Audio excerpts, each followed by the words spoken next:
Hello hi welcome back to my mini blog.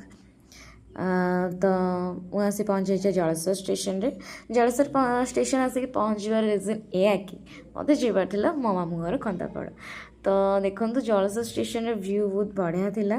तो खंदापड़ा जावाई मुझे ट्रेन को वेट करी कहीं ट्रेन एबे तो बहुत डिले चलती ट्रेन सब। तो तापर मुझे हठात आकाश देखली कि ये आवार कारण हो कहीं बालेश्वर मिसाइल छड़ा होता से आकाश किसी एमती थिला। तो ता भितर पहुँचीगला आम ट्रेन आम जो ट्रेन रे कि जलेश्वर खंतापड़ा जीवु। तो से ट्रेन पहुँचीगला मु मो सान भाई आम दीज आसलु खंतापड़ा। तो मुझे कहली तू जाइए प्रथम आम टिकेट कन्फर्म कर तापर आम आसिक पहुँचीगल मामू घरे। तो सकाळु सकाळु आम बाहरलु पंचलिंगेश्वर। मु बहुत दिन हम पंचलिंगेश्वर जानी देखिए पानी केते बढ़िया अच्छे।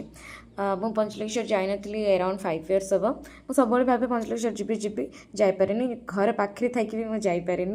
तो आज फाइनाली जाइली। तो ये मुझे जाऊँगी बड़म्बा पाक जो पंचलिंगेश्वर आसछन्ति तो बड़म्बा को दर्शन निहाती करेंगे।